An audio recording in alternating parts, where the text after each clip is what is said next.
Yes, sir. Welcome to the Kente Show. Welcome to the Kente Show. I'm back again, man. I got a good brother with me this time, man. I got a hometown brother, man. You know what I'm saying? This is a brother that I always been wanting to interview, man. This is a brother that been doing a lot of stuff in the community, bro. I'm talking about since I can say over a decade now. Urban farmer, community activist, food justice advocate. I mean, the brother definitely know how to do something with his hands. He know how to do a lot with his hands. You know what I'm saying? Brother, Duron Chavis.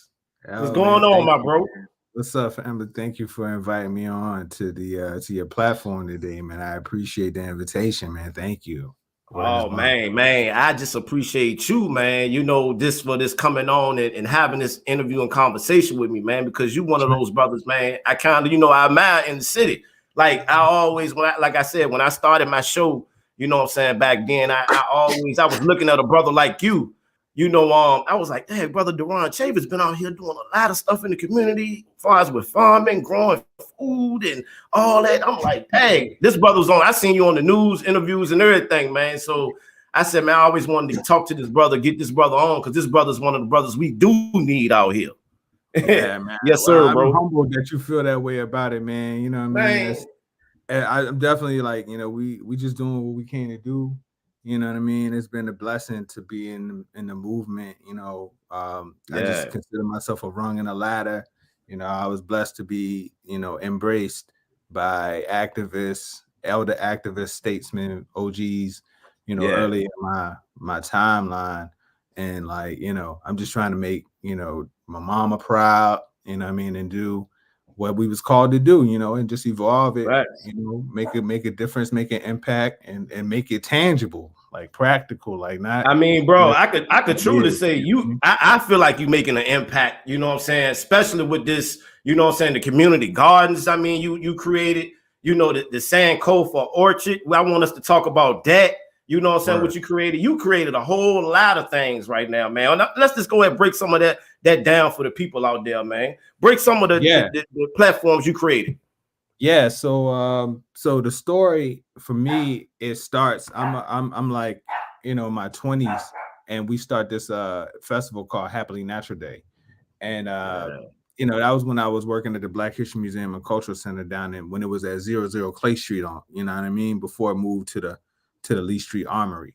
And while I was there, you know what I mean, like I was a volunteer at first, but I kept, egging them and nagging them to give me a job, and they actually hired me, man. And when I worked there, I met a lot of people.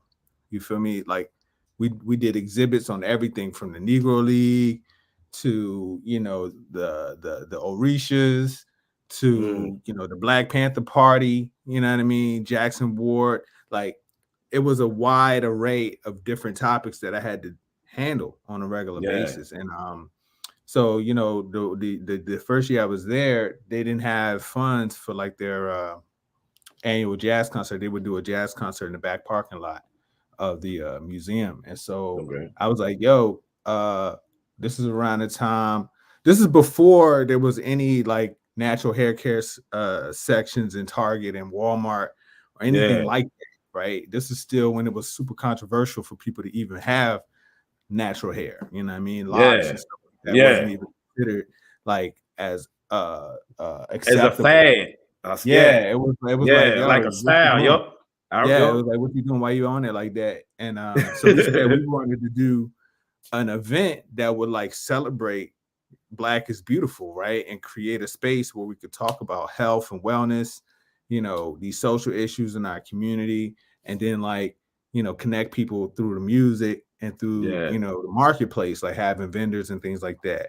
And speakers, lecturers, people that were scholars and activists. Yeah, because I wanted to say something about that too, because I seen a lot of clips of a lot of old stuff. You brought a lot of great scholars to the city, man. Yeah, we brought a lot of people, bro. I'm talking about before, you know what I'm saying, conscious and knowledge was popular. You did this, you was doing this a long time, man. Yeah, the first featured speaker at Happily Natural Day was Dr. Lila Africa. You know this was back in the day. We had Phil Valentine, Bobby Hemmett, Man. Political prisoner, Daruba I bin wish I was Wahad. there. I wish I was there for that Bobby Hemmett one because that's my. Yeah. I love all of Bobby. I love some Bobby, Hey, man. I wish I was there for man, them. look, I wish we had footage of that, man. It was, Man, I mean, it was before we had like video cameras and all that I type of know. stuff. Yeah, Yeah. So the Happily Natural Day movement, you know, what I mean, that event, it was dedicated to like Garveyism, Black nationalism, you know, these ideas of like race first and Black people doing for selves and self-determination. And yes, I, you know what I mean, was a member of the UNIA, the Universal Negro Improvement Association at that time.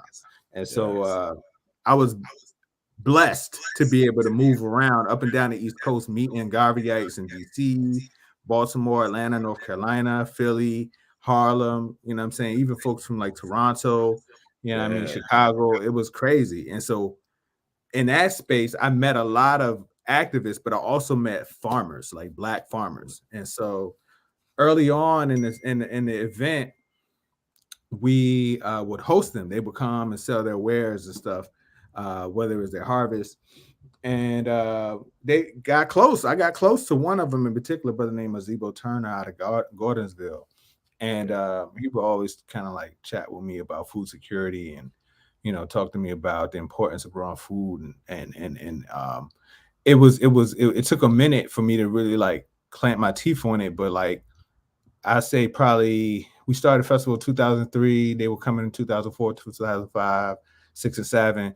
And around 2007, you know, we did it. We started doing events that hosted them and like gave them a platform to share, talk about what they were doing. And it was in that moment that I was like, yo, we got to do something. We got to be more intimate to this food security combo. And we started a pop-up farmers market in 2008 called the Richmond Noir Market. And it was Where was that located at? So we did that. It was a pop-up.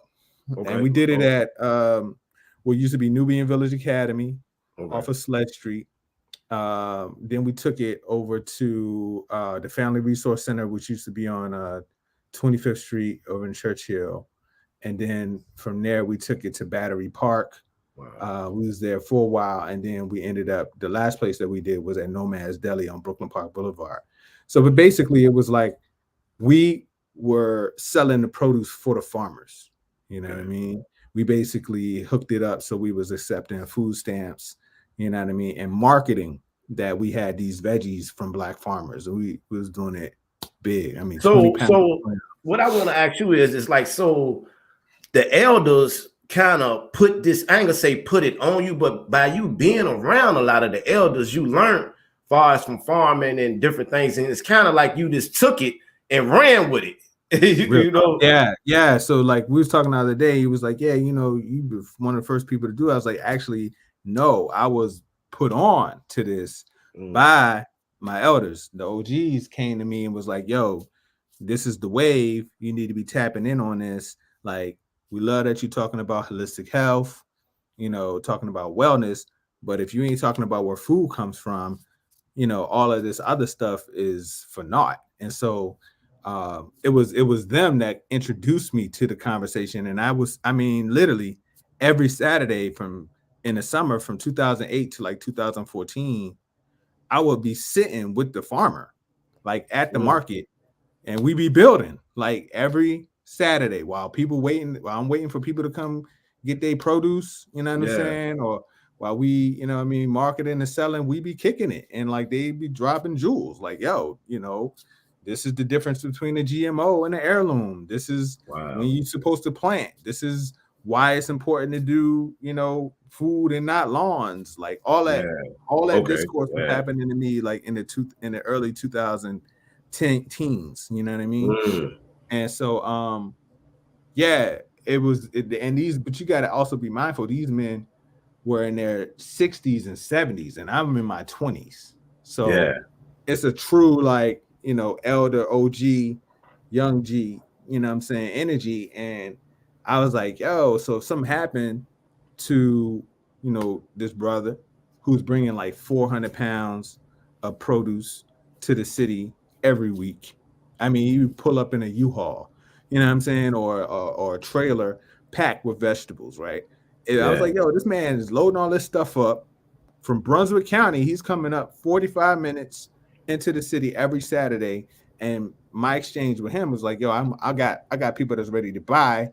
So, come through, I give you your bread, and then we kick it with the people. Anyway, I was like, yo, if something happened to him, this whole scenario is it goes away.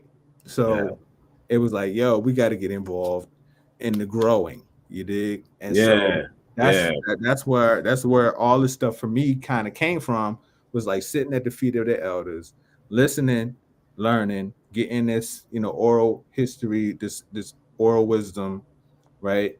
Them teaching me without teaching me, like we just talking, you know what I mean? Yeah.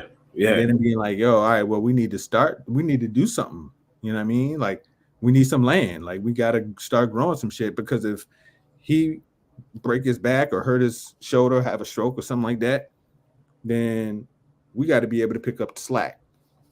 And Speak of how many community gardens you have though? Oh man, so over the years, man, I started a bunch of gardens. Yeah. I can't even think of how many, you know what I'm saying? But the ones that we manage now, we manage 7 spaces currently. So it's a Sinkofa community orchard. And then, like I said, from the pictures I seen with that one, with the orchard, man, with all the leaders, I seen the George Jackson up there. I think it was George. Who else you had up there? George Washington Carver. Emil Carr Cabral. Fannie Lou Hamer. Asada Shakur. I was seeing the pictures. I said, "Oh, bro, really put this one together up here." Yeah, nah. So, all right. So it's deep too. So like we manage these 7 spaces, but like the orchard is kind of a culmination of all of the lessons that we've learned over the last 10 years of doing this. You know what I mean? So that space is actually our biggest space. It's 2 acres, which is not a lot of space, but it is a lot of space if you're talking about city farming, right? We got 80 fruit trees there. I don't even know how many blueberry, blackberry, raspberry bushes, all types of perennials. We got actual rows where we're growing crops, right? So right now we got garlic going, cabbage, you know what I'm saying, onions. But yeah, that space, like we designed it so that it would speak to Black folks, right? That it would be a space that we would feel welcome at, and that we would know is for us. When you walk on the property, you would understand that this space was designed by Black folks and is explicitly being stewarded by Black folks, so that Black folks can engage in this conversation. So we was very, and let the people Duron know where the orchard is at though too, in the city of Richmond. So the orchard is located on South Side, off of Midlothian Turnpike. Midlothian Turnpike is one of the longest corridors in the city, right? It's one of the hottest corridors in the city too. And the part of the city that Sinkofa is in is a part called Westover South, right? Basically, this is the part of the city that was annexed back in the 70s. For those that don't know Richmond history, like Richmond was not always as big as it is. So yeah, we gonna get it, break it down. Yes, sir. So I ain't gonna go too deep because we could probably get into that. Oh yeah. We was getting into. We gonna get into that. Yeah. But the Sinkofa spot is one of the areas that has been neglected from investment. So while you got parks and green spaces all across the city and sidewalks, you know what I mean, this part of the South Side hadn't gotten that kind of investment because it's in the part that was annexed back in the 70s. So it's another one of those things where we're like, yo, this is a community asset. This space was houses back in the 50s, but there was a huge hurricane in, I think, 54 or 52, something like that, and it flooded. So the orchard is bordered by Reedy Creek, which is a creek that runs into James River. And so back in the 50s, when the city flooded, all the houses that were on this 2-acre plot was like 4 houses, 3 or 4 houses. They got condemned because they, Yeah. water damage. And so the city took possession of the lots that were connected, tore the houses down, and just been cutting the grass for the last 60, 70 years on a space. Wow. So, we had all these trees. We ended up getting connected with the Institute for Contemporary Art during Yeah. COVID. And we did this exhibit on the corner of Broad and Belvedere. We put raised beds, trees as an example of what you can do on a vacant lot. And we needed a place for the trees to go once the exhibit closed. So we took all the trees and all the raised beds and all the soil, all the plants that we had planted in that space over to the Sinkofa Space and put them all in the ground there.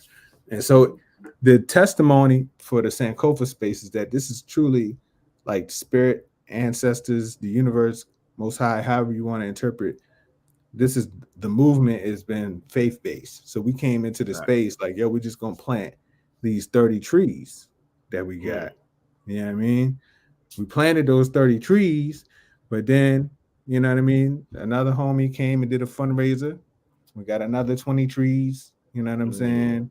Then another partner at Groundworks, the organization that does youth development around green infrastructure in the city, he got a grant, got us another 50 trees, right? Oh. So this is in the course of a year, we had planted over 100 trees in this 2-acre plot of land. Wow. Then we got some funding. We got a shipping container, insulated the shipping container, put solar on the roof, got another grant to build an outdoor kitchen on the joint. Then, my mother passed away. Oh, my condolences to that too, my brother. My condolences. Yeah, definitely. Yes. So, I earned the ancestor, me and my siblings earned the ancestor. And so, when she passed away, she worked for the federal government. So we got some funds as a part of our inheritance. And I took money and started putting in these murals. You know what I'm saying? Yeah. So we ended up doing, I think, something like 9, maybe 10 murals in the space. And see, I ain't want to cut you off, but I want to talk about that. What else? Because I'm gonna tell you about something that I seen on the news too, brother Duron, that disturbed me. So as a resident, as a person that grew up, that's from Richmond, Virginia. I seen on the news, as far as what you was just saying, like you had a tractor. If I'm not mistaken, you had a tractor, and somebody actually stole the tractor. Yeah, what I mean. And when I seen, I'm like, God damn! Like I'm like, who gonna do something? I know people get money, but why? What you gonna do with that though? How you can get that though? Like, come on, man. It was. I'm like, damn. Yeah, that was crazy. Man, when I seen that though, that kind of upsetted me, man, because I'm like, damn, brother out here, he doing stuff for the community, and we got brothers taking the shit. Yeah, that shit was wild. But I mean, and I say this,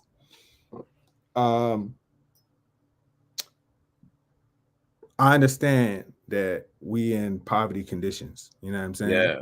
And so, when somebody came and took the tractor, I looked at it like, damn, you know what I'm saying? People's down bad, like that bad. Bad. You know what I'm saying? They took from the work that we was doing. But, the community rallied, man, and like we was able to raise the money. That's real. And like that's real. Yeah. So that was a $15,000 investment that was stolen, but we ended up raising some like $20,000 to replace it. So we ended up getting a better tractor than we had at first. You know what I'm saying? Better equipment on it, and attachments and stuff like that. So I didn't take it as a loss. I took it as a lesson. You know what I mean? We had the joint, we had it at the Orchard Park, which is probably not the best move, but I didn't imagine that somebody would come and take the joint. You know what I'm saying? Yeah. But I mean, we didn't leave the keys in it and nothing like that. We was parking it behind the murals and shit like that. We was trying to be discreet with it, but apparently somebody needed it a lot. And I look at it like, whatever they had to do with it, hopefully it's beneficial to them, you know what I'm saying? And hopefully I don't wish no ill will on anybody that's struggling. So hopefully whatever, happened with it, you know what I'm saying, that those people are, and it's crazy, but you got blessed twice though. You know what I'm saying? Right. It's that karma came back in a good way, far as with like that. And the thing is that the tractor was really, it wasn't just for us. So the work that I do, right, with this urban farming stuff is yeah, we got spaces that we manage, but we also train people, and then we also support other organizations. So we'll use a tractor and go, help somebody clear a site so that they can expand their farm. You know what I mean? Yeah, Or, yeah. we might go and take the jump and expand one of our spaces, or, help somebody turn their compost, or, Mm. move soil or whatever. You know what I mean? It's just it's an asset that we use as a community resource. And Yeah. so that's, for me, that's it wasn't like people were stealing from me. It was like they were stealing from the community. But at the end of the Yeah. day, you know what I mean? That type of stuff, it always balances out. So I didn't Yes, it do. stress it, Yes, it do, bro. Yes, it do. like Like I that. said, you one of those brothers, man, that we need, because you actually train people up how to farm, how to garden. And I, like I said, I can just remember being young, man, watching my grandma, what I'm saying, garden, like planting garden. She had a plum tree. Cause see, like Mm, back in the day, yeah. so I just used to. I'm not good. I'm gonna be honest. I'm not good with doing that. But I really, at this age, I really want to learn though how to do that. And I was thinking Hey, about a brother. I said, this brother right here, this is the perfect brother because he can yo, show. and this is no bullshit. Like, I never imagined that I would be doing this. Like, this Man, is my you hand never job. imagined that this was your. You actually used to do music. Yeah, we used to So rap you actually used back to do in my music. So teenage you years. never would have thought you would have been a farmer, a Nah, community nah. activist. And I I'm didn't talking even about, know brother, people you. did this. I didn't even imagine that this was a space to occupy as Yeah, well. and I'm But talking about, brother, you found your own lane too. That best thing too. You found your own lane. I feel like the elders put that in you. yeah, Because you say you didn't know this was your purpose. yeah, nah. I mean, and it's so the thing is like I want to like really kind of like explain that, like, the Right. farming is a tool, right? I fell in love Yeah. with it because, like, most folks, I like to eat, what I mean? Facts. But at the Me same time, too. like, I'm always I have a thirst for knowledge, right? I have a thirst Yes.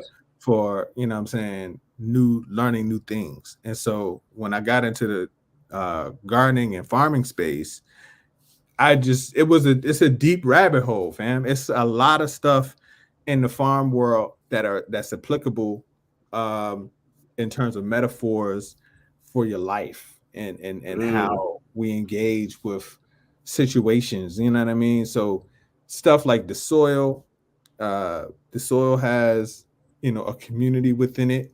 You know what I mean? There's things Now let me happening. ask you this. I want to ask you now, in Richmond, Sure. like where we from, is our soil pretty? Do we have like kind of really good soil versus that country area out there? Yeah, And all what I'm saying. yeah, cities are struggle. City soil is always a challenge. You know Okay. what I mean? It's not hard to get it right though. You know what I mean? But it's definitely not as good as, like, what I mean. I go out into Louisa Or Amelia County, County somewhere out there. yeah, or Amelia. You know what I mean? Yeah. Like, you go out into these areas that are like super rural, Yeah. then yeah, they got really much better circumstances than the city. I mean, because think about it, like, you got old factories, you know what I'm saying, interstate highways with pollution, you know what I mean, the waterways, like when it's raining, you know what I mean, the water from off of the streetscapes is flowing Yeah. into the soil. Yeah. So That's it's a yeah. whole bunch of shit that you might not want to be in the mix with growing your vegetables in the city, Yeah. but with techniques that you can use to mitigate any of those harmful, toxic chemicals or whatever, or heavy metals that might be in your urban soil. But for me, I'm trying to explain to people that I'm for us having land. I don't care where it is, in the city, rural. You know what I mean? We need to get Now, for. is it a lot of land in the city to purchase? Is it a lot of land in the city to purchase? So all right, boom. There's two parts. There's two answers to that question, right? So the first layer is that the city has a high level of abandoned and tax delinquent properties, right? So I had did some research on this. Uh, Back in the day, there's areas of the city, of every metropolitan city, but we're talking about Richmond, that were redlined back in the 50s, right? So that people who were Black in neighborhoods couldn't get financing for home mortgages and things like that. And so those same areas today have a high concentration of abandoned properties and tax delinquent properties. So it's a lot of blight and like neighborhoods that are on the verge of being gentrified or are currently in the gentrification process.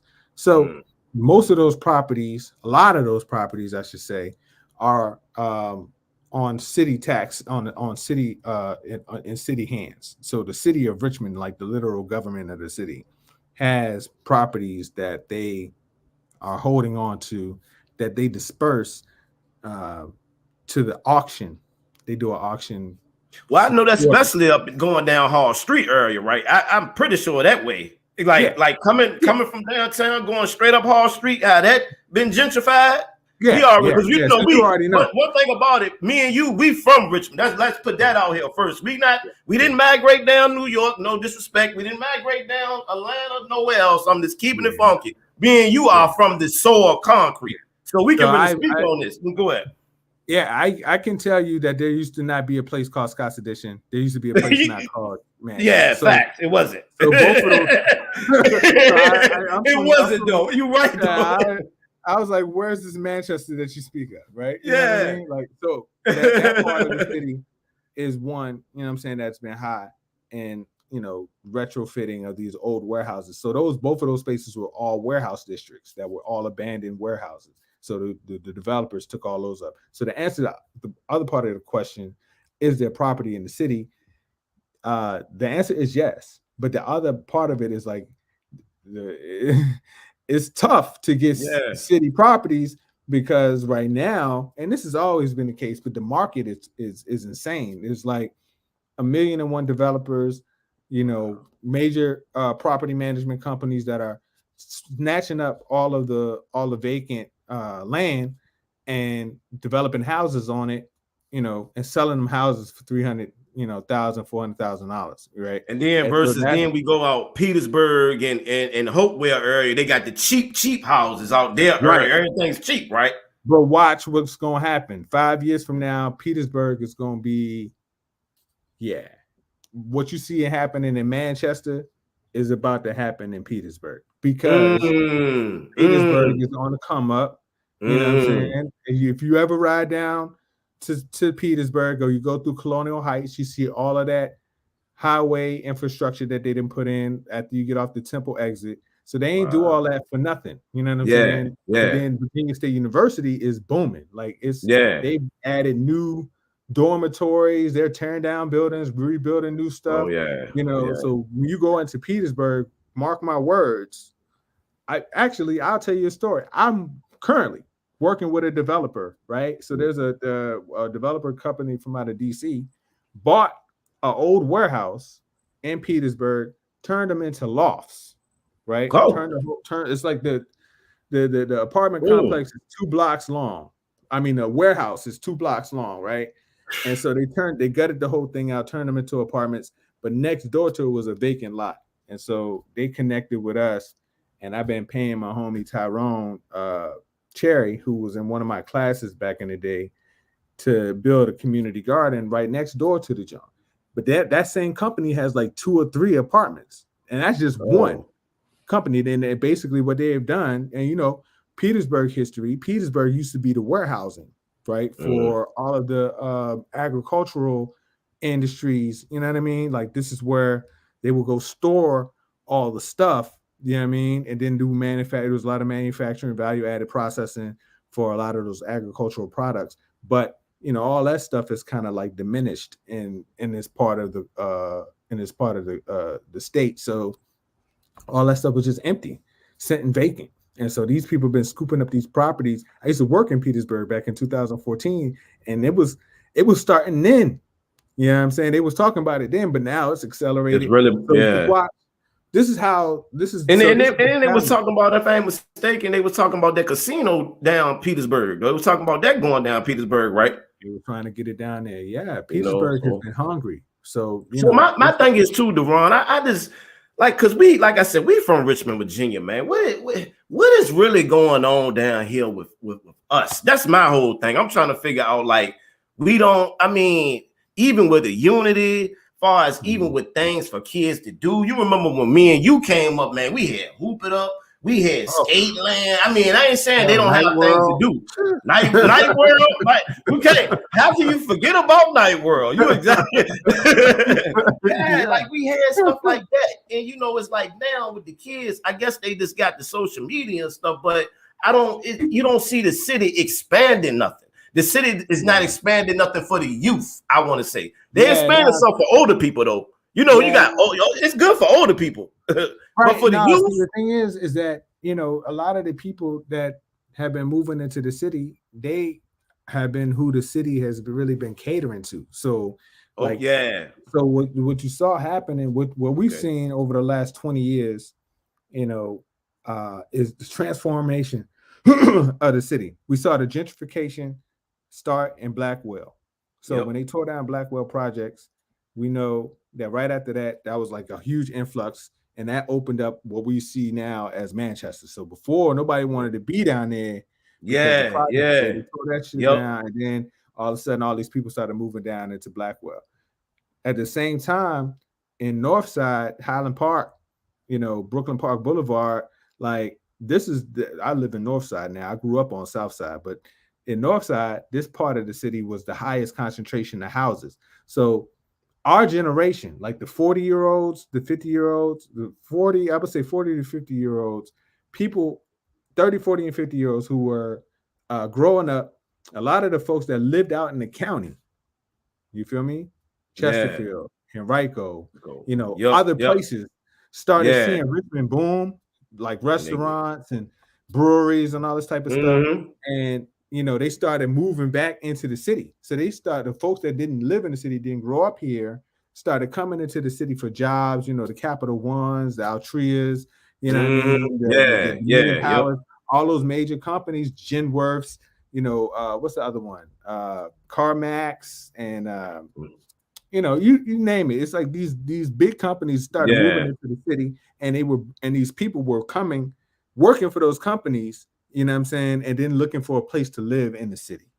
You know what I'm saying? So the challenge is that these young folks, they be a young family, like a couple, buy a house, and as soon as they kids get, you know what I'm saying, school age, they moving out to the county. So they'll buy a house, fix it up, renovate it, and then dip off. And that starts the process, that kind of like a domino effect where property values is going up. Us, the folks that grew up here, no longer being able to afford to stay in the city. Now we're moving out to friggin' Chester. Chesterfield. Eastern Henrico. You know what I'm saying? Because now it's affordable to live on the fringes of the city. It's more affordable for us. You can't even get it's like you can't even get an apartment in the city that you can afford versus if you go out to like Chester. You can find a decent 3-bedroom apartment, 2-bedroom apartment at a price that you used to be able to pay. The way they building them condos up in Richmond downtown and all that, 1,500, 2,000, and everything included. But they building everything up like that. I'm like, And who is that for? So that's the thing. You got to think, who can afford $1,500 for a studio? You feel me? So they building these apartments for folks to attract, you know what I'm saying, these young professionals, or quote unquote, I like to just call them, you know what I'm saying, the children of the white flight. You know what I'm saying? So back in the 50s, like all of their grandparents dipped off, you know what I'm saying, to the county, didn't want to integrate. And then those kids were raised out in the suburbs. And now when they got adults, they were like, yo, I'm looking for a job. They moved back into the city, bought up the property, and that pushed us back out to the fringes of the city. So, I mean, so in my assessment, that's really what's happening. Is like, it's a lot of displacement happening. And because like the way that the city and the social forces cater to these newcomers, you know what I'm saying? It's the established folks, the folks that have been here for a long time, that have been here, that have seen the history, that have been traumatized, you know what I'm saying, know what's going on, been watching it, been experiencing it. We don't get the same credence because the city likes the new. Like, that's just the way it goes. Like, when somebody comes from another place, you know what I mean, they get to tap into, you know, what the city is building in a way that the people that have been here, they don't get that same kind of love. And it's, you know, it goes back to fucking Mad Skills and, you know what I'm saying, D'Angelo, like they had to leave, you know what I'm saying, when they left, then everybody fricked with them, you know what I'm saying, but the people that, you know, been here, been known them, was like, you ain't gonna get no love. It ain't no love. It's all, and it feels. Why is it a competition? It ain't no competition. It shouldn't be no competition because we all the same. I feel like it shouldn't be. We got this. I say it down here. This is my theory, and I want to know: do you agree with this? Think about it. We were the murder capital. First, we was the slaves. First, we was the first, you know what I'm saying? We had the first Africans shipped and sold off here. Then we were the murder capital. You know what I'm saying? A lot of us, the city had burnt, half of the city had burnt down back in, you know, history. Like, so this whole of the energy that been running around through the city so much, I always say the spirit of the ancestors always running around through the city. You know, it's just that I feel like our people, they're not aware of really what's going on down and how this city works. But go ahead, Duron. Yeah. I agree. I agree. Like the spirit, I feel like Richmond, the story goes is that this is one of the largest slave markets in the country at the time, you know? And, you know, I went in that space where we like did where people were really trying to honor the African burial ground and unearthing the Lumpkins jail. And you know, the thing about it is that people don't understand how large and magnitude all that was down in Shockoe Bottom. I mean, it's not just Shockoe Bottom. It's like there's people that have offices on Main Street that have basements that have dungeons with bars on the wall, in the wall, like little cages. Still today, you know what I'm saying? And in the slip, like so, you know what I mean? It was like while the markets might have been in Shockoe Bottom, like people was trading and selling us as Africans all throughout downtown. You know what I mean? We built the canal. Like the whole canal walk, like all that was dug up by African hands. So there's like blood on the cobblestones. I wrote an article about that. So it's like, in my opinion, like we're haunted by that, but there is an inspiration that lingers in there. So we got revolutionaries that have shed blood here in the city. People like Gabrielle, right? People like George, John Mitchell Jr. You know what I'm saying? Like those personas like were critical in their era. They inspired other rebellions and other forms of activism across the country, right? And so that ethos of the Maggie Walkers, you know what I'm saying, the Rosa D. Bowsers, you know, the Bilbo Jangles. I mean, quiet as kept. Like people feel like he was shucking and jiving, but he was a groundbreaker by himself. You know what I mean? So I say all that, you know, Black Wall Street, all of that energy is permeates in the city, and so it's there. And if you tap in, then you can find that wave of inspiration to kind of, you know, jolt you into action. But the city does a good job of like covering that stuff, right? Or not highlighting it. You know, we just recently seen these monuments come down. But before, the monuments were like the biggest form of historical reverence, you know, to the city's past. People come to the city and come tout that Civil War history, but they never talk about, you know, the thousands of Black soldiers that came. Even when me and you went to school, we never got taught about. Bro, I found out about the Black. I found out that was a Black Liberation Army that captured Richmond, right? I learned about this in my adult years. I'm like, yo, why didn't we never learn that it was like Black ex-enslaved Africans that picked up guns and weapons for their freedom that literally marched into the city and the Confederate Army surrendered to them. You know what I'm saying? So it's like we don't get that type of culturally relevant articulation of the history of the city.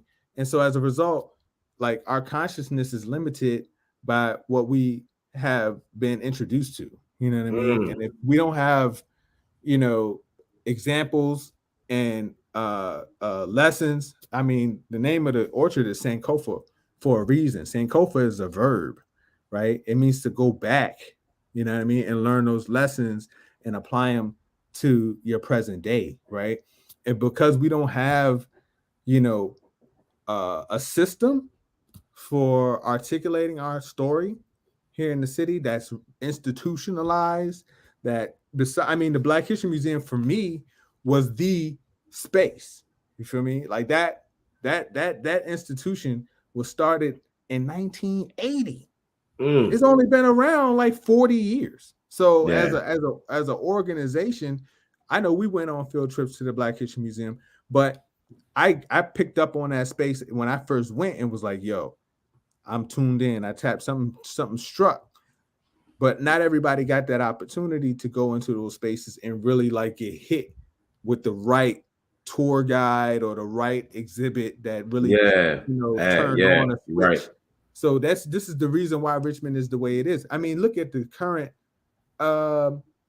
governor. He comes in, Governor Glenn Youngkin comes in on his first week.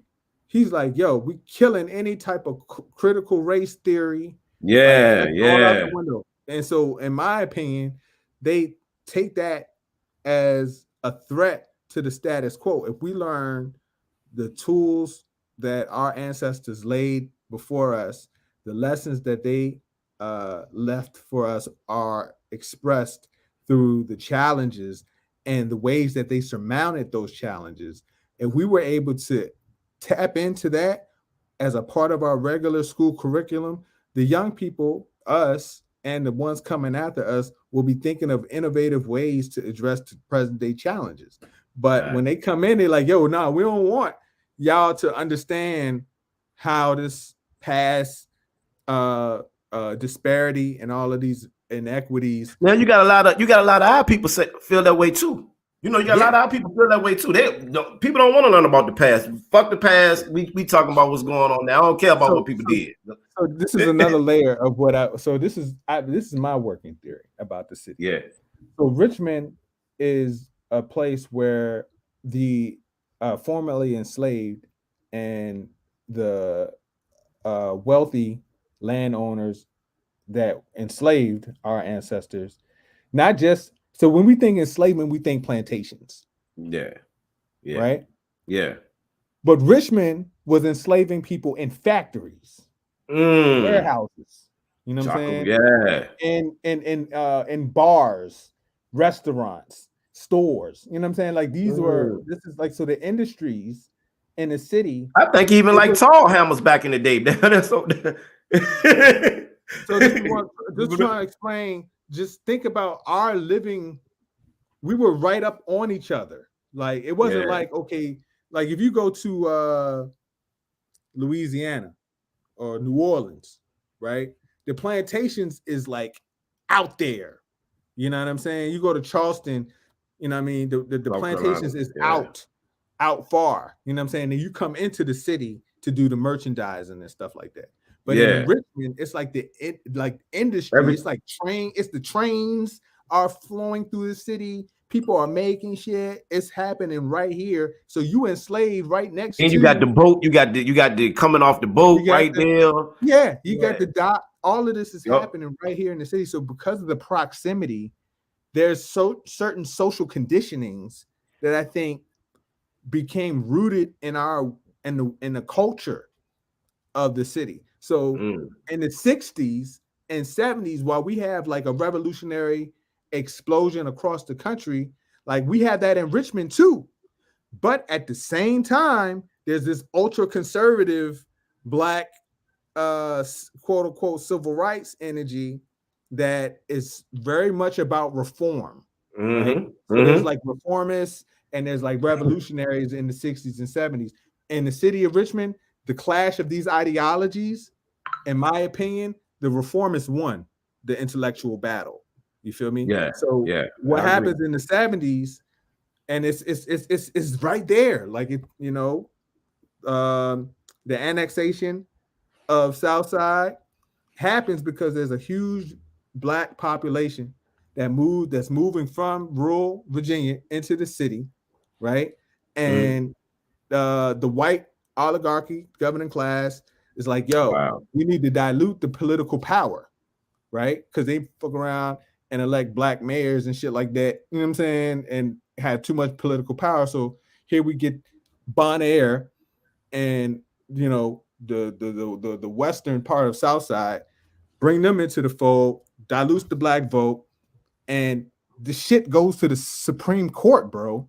They literally shut down voting in the city. Like they shut down the electoral process in the city for several, I think it was like 6-7 years while this shit went to the Supreme Court. And as a result of being found in the Supreme Court that shit was done on a racially charged basis, the city could no longer annex any more land. But the point that I'm trying to make is that in that moment where all this annexation and electoral shit was happening, the black political electoral, the folks that are like voting is the answer. Yeah. Like all of them folks rise up and become the quote unquote leadership for black struggle in the city of Richmond. You know what I mean? This is like, and I think that because that energy, that conservative energy of like, we don't want to upset the white folks, they're people understanding that white people and people with money, particularly white people with money, run the city irrespective of who's elected. You know what I mean? Like it doesn't matter what mayor is, be it Dwight Jones, Doug Wilder, even one of even LeVar. Like people like to think that LeVar got power, but LeVar is only maneuverable to the point that the powers that be put the money up. You know what I'm saying? Like these are still the this city ran by the powers that be. So really, so because black people in the city of Richmond have attenuated to a social conditioning that is like, let's be integrationists, let's be palatable to white folks, and let's not upset the white folks, then our political self-determination needs get compromised in light of a need for black people in leadership positions to ascend and try to acquire resources from the quote unquote nice white folks, or the white folks that they feel like are nice are going to release a bag or two in order for things to maneuver for the black folks. So in my opinion, because Richmond has not, Gabriel Prosser got snitched on by two, other enslaved Africans, right? So they told on him. You feel me? So that energy of like,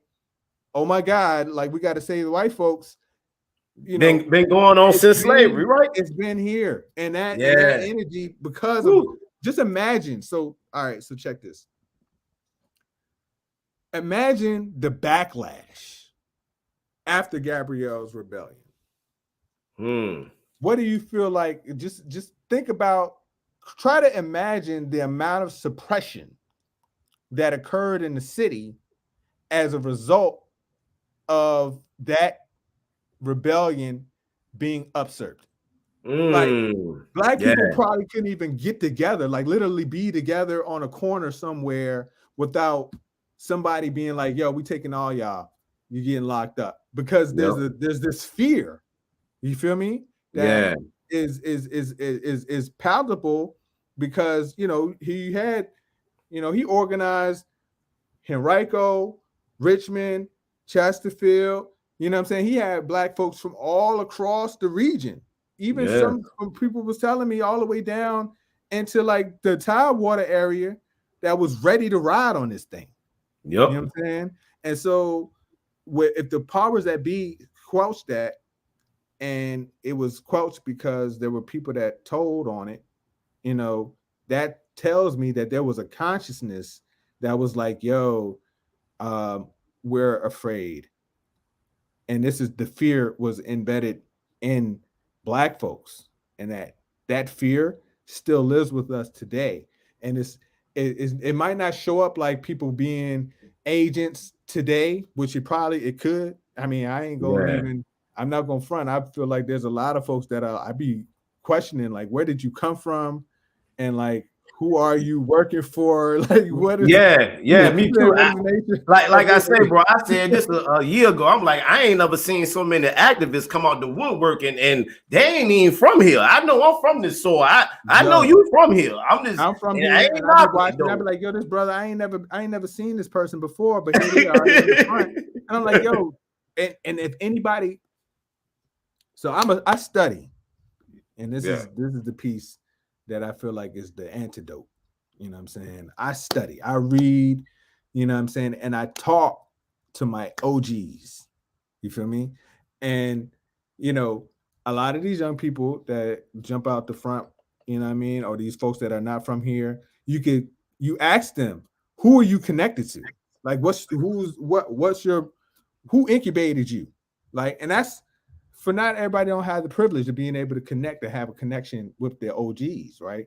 But if you don't have a connection with OGs, it's like, what are you studying?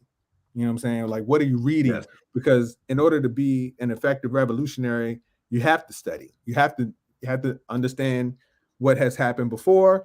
You got to understand what's happening now. You must have elders, like you said. That's important. Very important. That's the African way. Yep. I mean, if you ain't got no OGs, then you disconnected from the jump. Like, what is you doing? Right. So, you know, because I study and because, you know, I stay connected to my OGs and my elders, and then like I'm not just connected to people here, like, you know what I mean? It's across, you know, up and down the East Coast. When these people show up, it's like, yo, nobody know them. And they don't these people that jump up, they're not making no effort to make no connections with any of the people that are on the ground. So imagine me. So I'll tell you a story. We used to do Happening Natural Day in Atlanta. Back in 2008-9 to like 2012, we did Happening Natural Day in Atlanta. Imagine me, born and raised on Richmond South Side, going into Atlanta, Georgia, talking about I'm going to organize a festival. Like, bro, like there's a whole activist community in Atlanta. You know what I'm saying? So the only reason why we was able to do Happening Natural in Atlanta, we were invited. You know what I'm saying? The brothers that were activating down there were like, yo, we want to bring Happily Natural Day down to Atlanta. I got a story. I was down there. And so one year we did down there, and I was doing a libation, right? The opening up the jump, right? And Professor Griff was there, right? Oh, okay. Yeah. Right. So he stays down in Atlanta. And I'm like, you know, I'm trying to get the crowd's attention, right? You know, I'm using my MC stuff, you know what I mean? Like, yo, da, da, da, da. And, you know, I'm proud to say that Professor Griff snatched the mic from me. He's like, yo, let me do this. You know what I'm saying? And so that's what I'm trying to say in that is that there was already a community there. Yeah. And that we tapped into that community and provide and you know, in terms of the organizational structure, I'm a worker. I'm here to support the bigger picture, right? So when these young people jump up off the porch here in the city and don't connect with the established circle of community or feel like they know better than the people that have been here, that were raised here, that have already put in work here, it's like, bro, you in error. You're in error all the way. Like, there's nowhere that you can do this. You know what I'm saying? You can't go to Harlem. But you know what I found out? It's like the people that been putting in work in the city that's from here, it seems like they get the ones that's getting overlooked, or the people don't want to unify with the ones that been putting in the work. But you can have people that come out the woodworks, can be from other different places. They can get all the handouts and people supporting. I'm like, I say the same thing, wondering. But check it. This is how it works. This is how, you know, this is how you got to study. So the system is not vested in empowering somebody that's closest to the problem. You know what I mean? So they go, they're not going to put the money and the resources in the hand of somebody that's intimate to the shit. Nah, because that means that they got to move the fuck out the way. So they'll throw somebody new into the mix and notice. Pay attention to it. You might not see it, but if you dig deep, you'll see A lot of the people that are not from here, they get a lot of support. They get that support from white folks. You know what I'm saying? And then the white folks lift them up and push them forward and make them seem to be, you know what I'm saying, the ones that everybody should tap into. But if you go into the communities, you know what I'm saying, like, who do they know? Like, nobody even know them. They'll be like, yo, I don't even know that guy. You know what I'm saying? Like, that's somebody, he showed up, got to take pictures or whatever. You know what I'm saying? But like, as far as like having a real relationship with like the people on the block, is absent. You know what I'm saying? They might have a couple of relationships, but they're not rooted in the community. So I mean, and it's all a part of this, a part of strategy of marginalization. I feel like, you know, the system doesn't reward, like, I feel like the system doesn't reward people that are deeply rooted in their community, that are doing the work. You know what I'm saying? It's anything that a person like me, what I've been doing, like, we got this shit because they could not afford to ignore what we were doing. You feel me? Because if you act like you ain't seen the fact that we've been out here 20 years, you know what I'm saying? It's like, what the fuck is wrong? Like, I know you've seen this brother out here doing this shit. He been doing this shit. He got almost every fucking award in the city. You know what I mean? And he's got all these fucking garden spaces. So how can you not acknowledge what the fuck has been going on? You know what I'm saying? It's because we're not just talking, you know what I'm saying? And we've been, again, connected to our OGs, connected to our elders. We've been keeping it real, keeping it unapologetically Black since the beginning. You know what I'm saying? And we've been in the room and watched the shit evolve, been a part of conversations and shit like that, and we elbowed our way into rooms. And I want to say, like, too, from observing and seeing, bro, I feel like you conduct yourself good when you in rooms with some of these. I seen you with some of these big people in rooms. I seen you talk, brother, and I'm talking about far as with you even speaking. I seen the revolutionary far as talking wise with in front of white people, what you saying, but it won't even no disrespectful manner though. Yeah, it was still a no compromise though. Right. No compromise, reform type, you know. That's the thing. If you got to study, you know what I'm saying? If you study, then we can come into the room and it's like, I'm not talking. I'm just the conduit. I'm just relaying.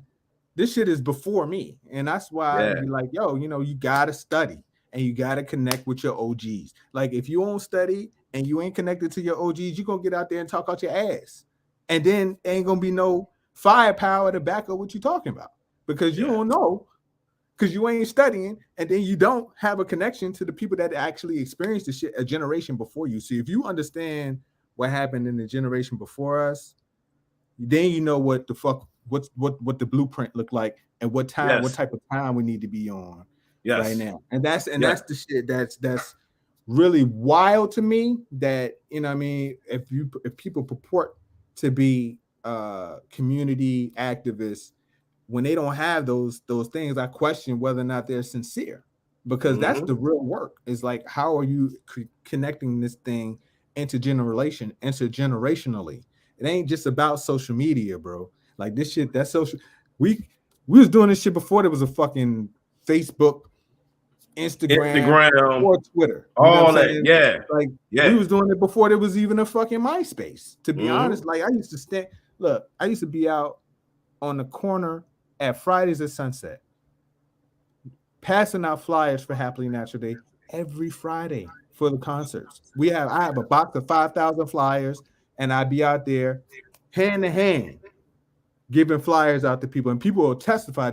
They'll tell you that they saw me out there. You know what I mean? Yeah. And so this is what that's fucking 2004, 5, 6. You know what I'm saying? Like, this is when social media wasn't really popular back then. I mean, it was okay. It wasn't like it was now, though. It was like what, internet forums and shit. There wasn't MySpace back then. You know what I'm saying? But then with all this shit, I mean, I remember when I first got on Facebook, I had to ask a little college student, like, how the fuck do I use this shit? Like, I don't even know what I'm doing. But now, you know what I mean? We've been on that for a minute. But I mean, my point is that what's going on in the city, I feel like there's been a void for a long time of like real grassroots black self-determination.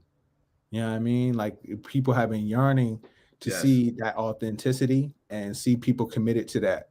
And with the George Floyd rebellion, Breonna Taylor rebellion, we saw a whole new crop jump up. But I've been around long enough. I remember when Trayvon Martin passed. I remember when Oscar Grant passed. I remember when Sean Bell passed. Like all of these, every time, you know what I mean? There's a new wave of people that jump up, and then I watch them all fade. You feel me? Because the energy is not coming from a real clear, you know what I mean? Like you gotta be focused, bro. Like this shit is not for the faint of heart. And it's not, it's easy to get caught up in the hype of the moment. You know what I'm saying? But that's why for me, I ain't going to no fucking protest. I'm not jumping up in front of, you know what I'm saying, a rally and, you know what I'm saying, stomping up and down and shit like that. Because I'm like, yo, for what? You know what I'm saying? Like, I'm like, for what? Like, at the end of the day, I done seen that shit happen. Your elders didn't teach you, OGs didn't teach you like that, though, man. That's another thing. So. Nah. None of my elders was like, yeah, we need to organize a protest. They was like, yo, we need to get land. You know what I'm saying? And then another thing I noticed too, what you just said, when it ain't no police killing, don't nobody have nothing to talk about. I don't know if it's me, Duron. Do you notice that? When it ain't no police killing, ain't no activists running around. Ain't nobody but it ain't like the issues disappear though. Yeah. The issues are still there. So my thing is like, so are we just, you know, hype and angry in the moment and like need a form of catharsis to do that shit? And that's cool. I understand that, but that's just not for me. You know what I mean? Like, if we're going to organize, what are the tangible, practical, applicable things that are going to come out of our organizing? Like, I mean, I'm all for policy reform, and there's a space for that. You know what I'm saying? But there's critical infrastructure that our communities need, like on a day-to-day. Like, there's no food in the hood. Like, where you eating? Where you gonna get some fresh vegetables? Oh yeah, right? It's definitely a shortage on food. Yeah. So you feel me? Like, so this is something that's happening irrespective of a police murder. Yes. Right? Yes. Irrespective of a police murder, it's hotter in our neighborhood. Like temperature, like it's 10 degrees hotter in the hood than it is in, you know, on River Road or fucking Bon Air, right? And that means that what? Motherfuckers is dying from heat-related illnesses, heat strokes, fucking electric bill through the fucking roof. I used to work at social services. Motherfuckers knocking down the door to get heating and cooling assistance during the summer months. You feel me? Because they can't afford the fucking AC because it's hot as a bitch. It's a heat wave. You know what I mean? And there's a heat wave because there ain't no fucking trees in the neighborhood. Like, this is like, you know what I'm saying? Like, there's tangible infrastructure that our communities need, that we have the power to literally be self-determining and change. Like, there's nobody in the way in between us transforming what our communities look like. There's nobody in the way. It's us and our willingness to say, okay, this is the plan. This is what we're gonna do. This is we're gonna be disciplined and commit the time to it. And that's for me. Like, I take that over a protest all day, because I know, like, at the end of the day, that shit is gonna be a long lasting impact on the community, because we did it ourselves. You know what I'm saying? And we were able to gather up the resources, put in that sweat equity, and then we can look back and say, all right, boom, that's a result of our hands. You know what I mean? Our community is safer. You know what I mean? It's healthier, right? And then we're creating businesses, career tracks, connecting kids, getting them engaged in a conversation around STEM, around the environment, around healthy food.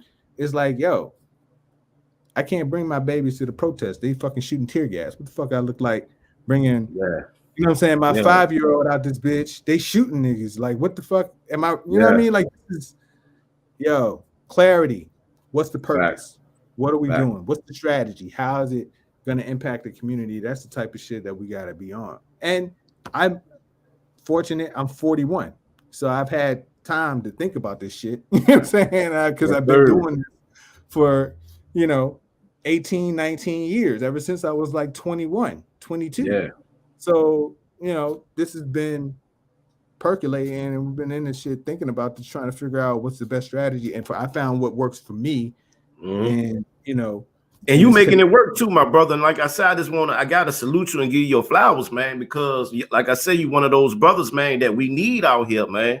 You definitely one of those brothers. I'm talking about far as with learning how to eat the right foods, grow your foods, plant, garden. Like I said, I want to learn how to do that. I know it's a lot of kids want to learn. You teaching the younger generation. That's most important too. What I see what you're doing. You teaching a lot of the youth how to do that, because we didn't really have that coming up. We didn't have nobody. We didn't have nobody doing that, Duron. Coming up, I didn't run into nobody that was on this shit when I was in my. It's always a thing of far as with us as a people. You got to make it kind of. Everything got to be cool and hip for people to come over there. So if they see now, give you an example. If they see Jay-Z gardening and he's an urban farmer, God damn it, everybody's gonna be, oh man, Jay-Z goddamn playing. Come on, man, we got to do it now. See, I'm just, what I'm saying, give you an example. I know. Actually, I used to run a festival, so I know. Like, I had to shit. We brought Dead Prez down one year. We had to make it.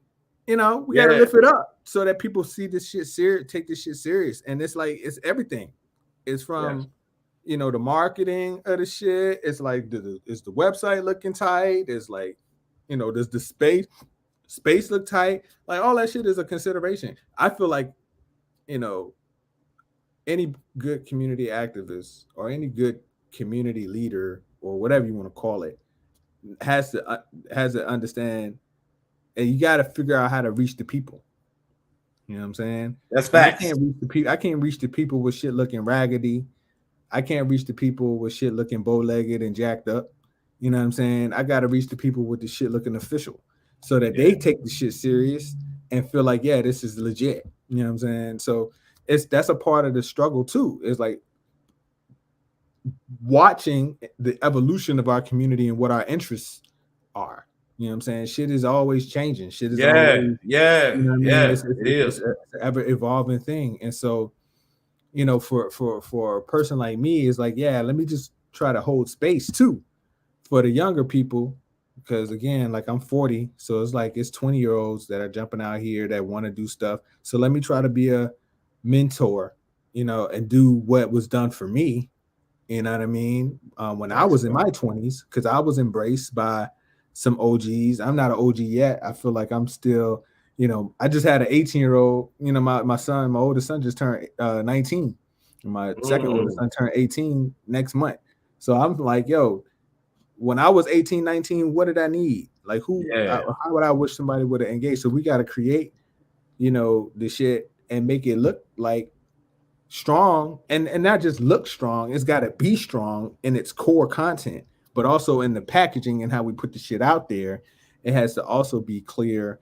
It also has to be strong. That's why, when you come to Sinkofa, like, we put money into the art to be like, yo, when you come out this bitch, you're like, yo, this is not. Yo, the artwork is dope out there, yo. I mean, I seen pictures. I'm definitely going out there, but I seen the pictures and stuff when I seen on social media. I'm like, yo, go. Right.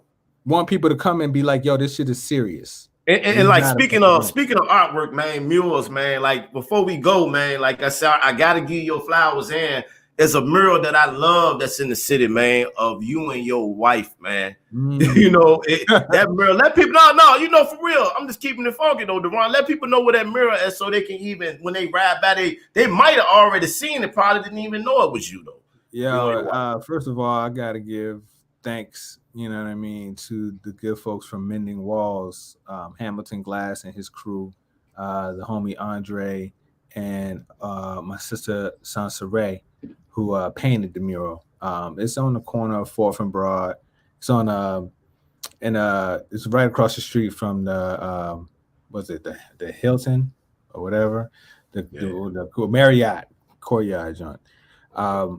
Yeah, man, that's a humbling. That shit is super humbling, bro. Like, I feel like we're still trying to accomplish something. You know what I'm saying? Like, we have a vision of what we want things to be like and to feel like, and we are not anywhere near what we aspire this thing to be. You know what I mean? But I guess along the way, people have seen what we've been putting down, and they felt we were worthy to be, you know, honored in the form of a mural. It's awkward because, like, people get murals after they're dead. Yeah. but see, that's the dopest thing though too, because that's why I say you still alive, man, and that's dope weird too though. Like I said, I want to give you your flowers, bro, because like I said, you one of those brothers that been putting in work in the community, and you a humble brother too, man. You ain't one of them brothers that, you know what I'm saying? You got a lot of people out here, man. I'm gonna truly say this because I'm a resident from Richmond. I feel like I can speak on this. The energy. You got a lot of people out here in this city, man. You know, they might did a little bit, but that work ethic might not be up, but they think they better than everybody else or something like that. We need to humble ourselves out here, man. You know what I'm saying? We have real brothers. Let me keep it 100 with you. I had to check myself too. You know what I'm saying? Because sometimes I get in the mix and I be like, yo, man, this is some fucked up shit, and they ain't, you know, people not acknowledging and not seeing, you know, what the fuck we doing. And I get in my own head. But then I gotta realize that, you know, this work, the work that we do, the work that we do in community, this is not the shit that you get, like, you're not supposed, you shouldn't imagine, you shouldn't be looking to get like lauded and recognized.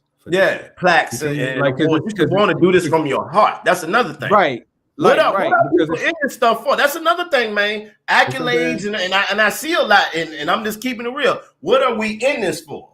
Right. Are we really in this for to help the kids, help the youth, help our people, or are we in this for accolades? Right. Exactly. Because when I see people don't want to hook up with the people that really got stuff going on, Duron, and really doing real stuff.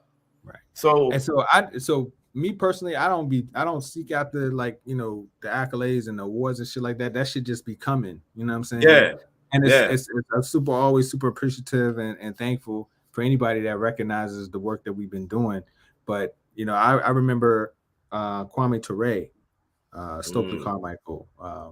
He said something to the effect of, like, you shouldn't, if you know that the West or the system controls the press, why would you be looking for the press to acknowledge the work that you're doing? I'm paraphrasing the fuck out of this shit, but basically he's like, yo, you shouldn't. The press is controlled by the forces that you're fighting against.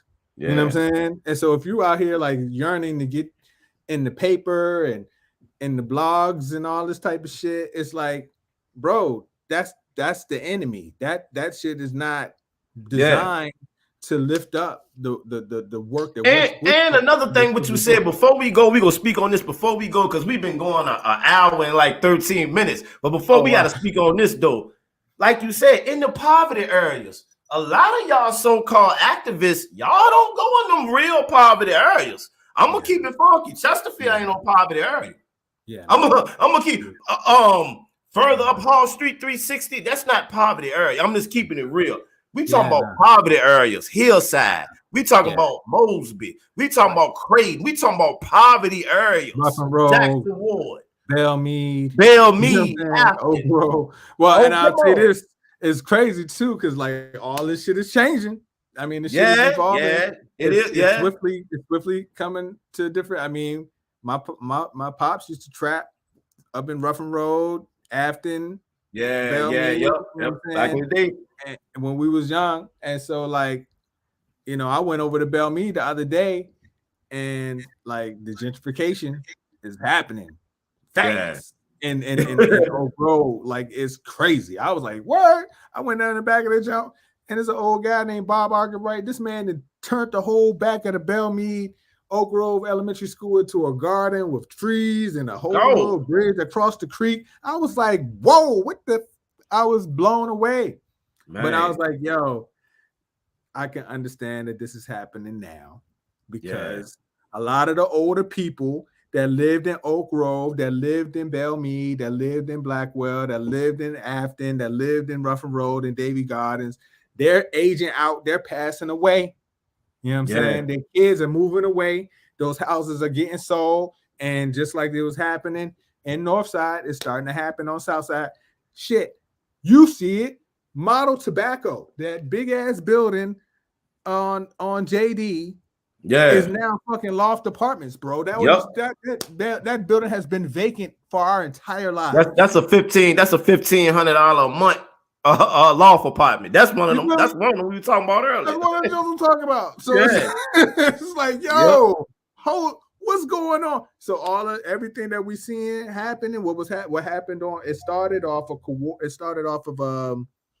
Cowarden, that back street, down there by that where the McDonald's was on the back of Blackwell. So all those warehouses got turned into apartments. So that was the start. Then Manchester fell, Manchester, all those warehouses got turned into apartments, and now they're headed down towards Hillside, Oak Grove. I see. There's a whole big thing about them building a new community center down there by Ruffin Road. So it's like, yo, people don't go into those areas because they don't have the relationships. Yep. To be in those areas. Yep. You feel me? But see, like brothers like me and you, we from those areas. We from, like you said, we from Southside. We from Richmond, period. I feel like, bro, we can go anywhere around Richmond because we from Richmond, but we especially from Southside area. There you go. Exactly. And so, I mean, you know, my partner's from Northside. She grew up in Essex Village. You know what I'm saying? And then her grandparents grew up, bought the house on North Avenue. And so, like, you know, we here and like rooted in community, but I'm watching all across. We walked 6 years ago, through Battery Park and saw, man, it had to been like a dozen houses. And we just walked like 3 blocks that were under renovation. And in the last year on my block alone, at least 2-3 houses have gone up. I mean, literally, like, it was no house there, or they tore the house down and they built a new one. You know what I'm saying, on my block. So the displacement is happening, and it's sad because, like, where do the people that grew up in these areas go? You know, or the people that, you know, are still there when those property taxes kick up, and grandma or your uncles or your aunts, you know what I'm saying, can't afford to live there no more. Next thing you know, they in Ivy Park, down off of Broad Rock Boulevard, Route 10, and those fucking apartments, and quiet as kept. Look, I didn't, we were talking about like the Chesterfield ain't hood, broski. So we know that. We know. I'm talking about when we were talking about. We know now. Like, I'm talking about now it is, but I'm talking about we were coming up in the late 80s, early 90s. That shit won't hood. Right. So now it's like that joint, they got them joints looking like San Susie. I'm like, and I like San Susie. Like where we used to be in San Susie, like all the black people used to live in San Susie back in the day. Now the Mexicans got it. And all the apartments on Broad Rock. You know what I'm saying? Rock Creek, all of them. Countryside. Countryside. Yard Square. Talk about it. So look, my first time I ever got stuck up was on fucking Broad Rock Boulevard. I riding down the Countryside apartments, and I stopped at the goddamn telephone, Joe. I was riding a bike going to see this girl, and dude stuck me up for my shirt. I was like, man, this is back in like 97. Them all say, 97, 98. Oh, 97, 98. It was wild out here. So I'm just saying, like, people don't understand the history of the city, and then they don't have the relationships in certain places, so they can't go there. You ain't gonna see them there. You know what I'm saying? They'll talk about it on the internet, but when it comes to boots on the ground, they might take a couple pictures at an event, but you ain't gonna see them kicking it on the stoop with nobody. You know what I'm saying? You're gonna see them politicking with the OGs. You know, they walk past the dude that's looking like he homeless or whatever, but you know, that dude got a history too. He got a story to tell about the city, about the community too. He probably been there the whole time. So, you know, it's a lot of this kind of like bourgeoisie energy too embedded in this thing too. And I was thinking about this earlier today, man. Like Richmond is really cliquish. And oh yeah. I'm glad you said that one, because I'm glad you said that. Very, very cliquish. Very. And I feel like you're not in with the popular people or who so-called is popular. But check this. If you pay attention, it's clicked up around class. Feel me on this. If you watch how people congregate and who's supporting who, you know what I'm saying? And then pay attention to like, okay, this person probably got a good, decent job, but they ain't really fucking with them niggas that's really out here in the hood, that's really like out here trapping and rapping and all that type of stuff, like cats that's out here, you know, quote unquote ratchet. If you ascribe to that idea, like there's a lot of people that got popping, you know what I mean? And they in their own zone that ain't even connected to none of the other stuff that you see highlighted on the Instagrams and the Twitters. They got their own moving. And it's weird, but it's black people that be exclusive even within their blackness. It's like, I'm black, but I only fuck with a certain kind of black folks. Like I'm I'm not a Greek letter organization dude, but I see it's like, all right, are you a AKA? Are you a Delta? Or, you know what I'm saying? Are you a Zeta, Omega, Phi, Psi, whatever? You know, what are you a part of that space? Or, you know, are you a certain church that you go to? You know what I'm saying? Are you a part of that clique? You know, Mount Gilead or St. Paul's. You know what I'm saying? People congregate around these different spaces. Yes, sir. You're right. You're right. It's very class oriented. You know what I mean? And then like, people that's really in the hood, they excluded, but they got their own shit moving too. It ain't like they ain't no culture or clique in the hood. Like, you know what I mean? We grew up, you already know. Like it's like I grew up in this neighborhood, Essex Village, or Ruffin Road, Bellmead, or whatever. People know each other. And so people be disconnected to that and don't really know what's happening. So anyway. Man, I just want to tell you this, Duron, man. I had a great interview conversation with you, my brother. And like I said, when I go back into the studio, whenever, they let us go back into the studio, I want to have a sit down live one with you too, my brother. I'm looking forward to it. I'm looking forward to it, man. I appreciate being able to kick it with somebody that's from the city that I can really just like vibe with. Cause I mean, a lot of times I be on these, calls or, the different interviews, stuff like that. And people don't, and they had no reference point. So I can't really like, what I mean? Like we can't really get into it and really chat because it's like, you don't even know what it is I'm talking about. You brought it up. You was like countryside. I was like, you know what I'm saying? That's what my grandma used to. She used to live at. So I used to always be around that area. You know what I'm saying? Yeah, they probably don't even call that countryside. I remember I rolled down past Town and Country. That's why I used to be at Town and Country. They don't call that. That ain't Town and Country no more. Dutch Village has got. We really getting old, man. Walmsley Apartments got a new name. It's like man. Name, but we know like Midlothian Village got a new name. I like all these new names. Like that's still still the Ville. Still the Ville. Always will be. So, man, thank you, Duron, man. I just want to tell you, bro, I support you, my brother. Before we go, let the people know if you got anything that's coming up that you want people to know. Anything? Oh, yeah. We doing the youth program, Brook Road Youth Farm. We're sparking that off. We're looking for young people that might want to be a part of learning how to farm. We're getting ready to launch this Northside Food Shed. We got a CSA program that we're gonna be slinging vegetables for folks that live in the North Side. And stay tuned. We got a bunch of events that's gonna be happening at Sinkofa, dinners, yoga, mindfulness stuff. You know, it's gonna be a bunch of things coming down the pipe. Drums in the garden. We hope, you know, we're paying attention to this COVID thing. We hope we can bring the festival back this year. So kind of keep an eye out on that.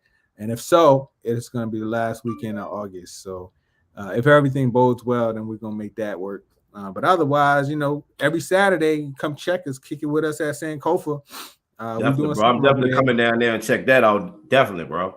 I just want to thank you, man, my brother Duron, man, and you doing a lot of great things in the community. You're a great person.